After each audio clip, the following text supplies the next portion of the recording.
Hi everyone, my name is Dr. Michael Wald, the Blood Detective, and welcome to this presentation today, which is entitled Masturbation and Metabolic Drain, Uncovering the Nutritional Connection. And the reason I decided to do this presentation is because over my 33 or so years of experience in the natural healthcare field and doing many interviews with clients, when it comes to lifestyle practices, masturbation sometimes comes up as a contributing factor which could either cause certain health problems or worsen certain health problems. So I'm going to talk about what too much masturbation might be for men and women, how it affects the body metabolically and nutritionally. I'll even talk about various tests that you can consider to see if you have any of these depleted nutrients from masturbation. So let's get right into it. I should also state that I'm a doctor of chiropractic and I am a board certified nutritionist with a master's degree. I'm also a dietitian and sports nutritionist. I also provide acupuncture and life coaching to my clients. And I also graduated medical school, earned an MD diploma, but I do not have an active medical license. So the information I'll be discussing with you today is for your education. It's not meant as a substitute for sound medical or health advice. So let's get into this interesting topic. So first, what is this thing about masturbation and nutritional depletion? So first of all, you need to understand that frequent masturbation, and we'll define that in just a minute or so, especially without proper dietary replenishment, may lead to temporary or even permanent nutrient losses over time. So these losses are due to energy expenditure from masturbation, fluid and seminal fluid depletion, and the biochemical demands that masturbation may place on neurotransmitter function and hormonal shifts in the body, which can be more or less pronounced from person to person.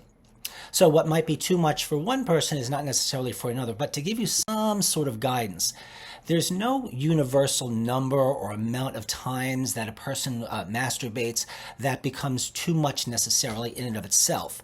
But practitioners like myself use certain guidelines. For example, if the masturbation interferes with daily life, relationships, and your productivity, if it causes physical discomfort such as fatigue and soreness, even brain fog, it might lead to emotional distress such as guilt, anxiety, and dependence. I have seen this on many people.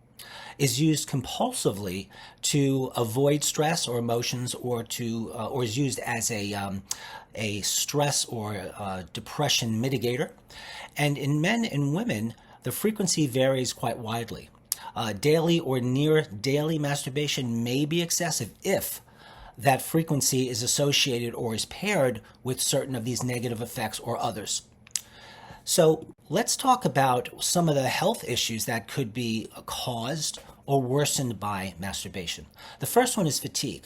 That's due to the energy depletion that arises from masturbation in a number of ways, either affecting dopamine levels adversely and also simply just depleting and using up various vitamins and minerals. There may be low libido from the hormonal imbalances or reactions caused in the body by masturbation. And there, of course, could be erectile dysfunction from excessive masturbation, which is linked to the desensitization or dopamine depletion in the central nervous system. Anxiety or depression may result, a disruption of neurotransmitters like serotonin and dopamine. Muscle loss, actually losing your lean mass from lowered testosterone and protein depletion. And I also mentioned that there are many different dozens of potential nutrient depletions, such as a loss of zinc, magnesium, vitamin B6, very, very important. Procrastination or focus issues due to altered dopamine signaling in the brain from masturbation. Guilt or shame, especially if habitual use causes psychological distress. And again, I've seen that one quite a lot on people, both older and younger. And also weakened immune system due to the oxidative stress and overall drain upon the immune systems from masturbation in some people. So what are some of the foods that you might want to consider consuming that contain the nutrition which studies have shown is frequently depleted in masturbation in both men and women, more or less?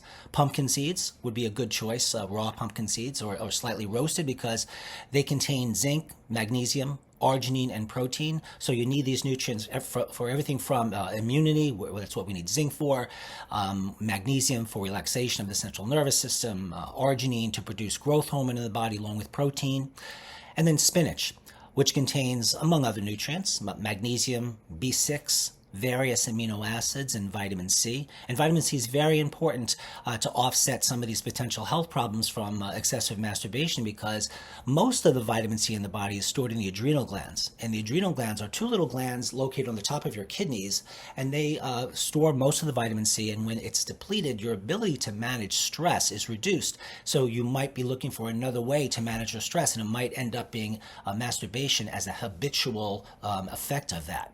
Eggs, which contain protein, the very important B vitamin B6, selenium, and arginine. And then there's beef, or protein obviously, which has zinc, B6, complete proteins, both the essential and the non-essential ones, along with selenium. And then there's salmon, which of course contains high levels of omega-3 fatty acids, which are very important for the brain, very important to maintain blood viscosity, lowering cholesterol levels. And we also need omega-3s to produce various hormones in the body, such as testosterone. And salmon also contains magnesium, selenium, B6, and arginine. Brazil nuts, which contain arginine, magnesium, and selenium. And chicken breast, again, another fantastic source of protein, B6, and arginine. Lentils, more magnesium, more B6, as well as plant proteins, although they will be incomplete plant proteins from lentils. And then red bell peppers, which contain large amounts of B6 and vitamin C, and avocados, which have healthy fats, the monounsaturated fats, which also help produce testosterone, may help a bit with growth hormone production, vitamin B6, and magnesium. So I named these foods here so that you have some choices here, and to figure out if you feel that excessive masturbation is an issue with you, besides, of course, seeking therapy for that, you'd want to consider having a qualified dietary professional look over your foods over a 7 or 14-day food plan, and to make sure that your diet contains whatever foods on this list that you can tolerate, and some other foods, depending on what the rest of your health is like and your lab results. So, these are some of the common nutrients which are depleted in chronic masturbation situations.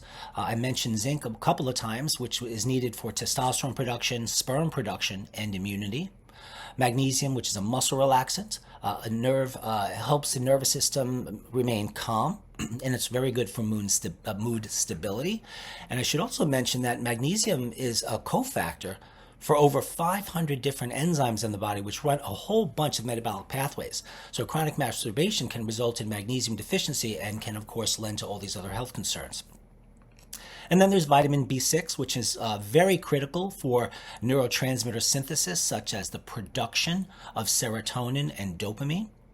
And, in chronic masturbators, their response to dopamine and serotonin changes. It's basically depleted, and then they look for more and more of a hit to try to get those dopamine and serotonin transmitters upregulated, which after chronic masturbation becomes nearly impossible or not possible at all. And then vitamin C, as I've mentioned, also involved in the regeneration of a variety of hormones and mitigates or reduces oxidative stress and inflammation. Selenium, which again is involved as a cofactor in many important and critical enzymes in the body, particularly for thyroid function. So chronic masturbators might suffer from zinc deficiency, which might cause a low or hypothyroid situation, which has all of its other health problems associated with it. And then there's the amino acid arginine, which is a critical amino acid for the production of growth hormone. It's also involved in what's known as nitric oxide production. Nitric oxide is a compound that causes vasodilation, so that it helps circulation and vascular health, both to the penis and the vaginal area. So obviously, if arginine is depleted, there may be issues with sexual response.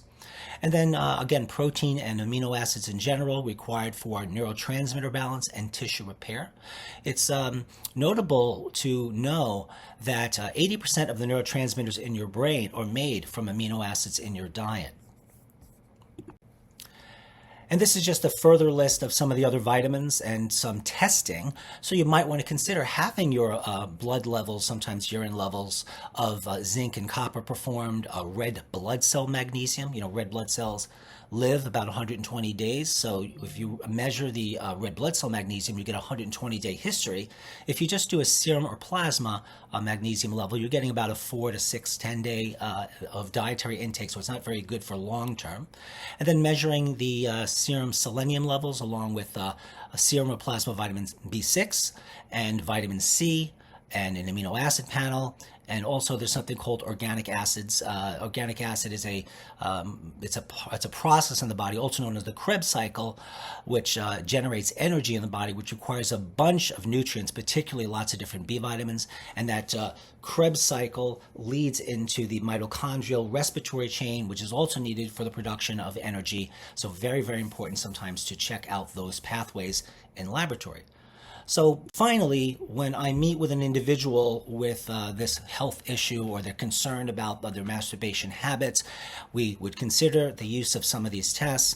And based upon those tests, we'll figure out a food plan, a nutritional supplement plan, and recommend other lifestyle changes such as proper sleep hygiene and reduction of stress and, of course, exercise. And the combination of all of these things and other things helps a person get on track. And again, underlying all of this, you should consider, if this is something that you're concerned about for yourself, professional therapy.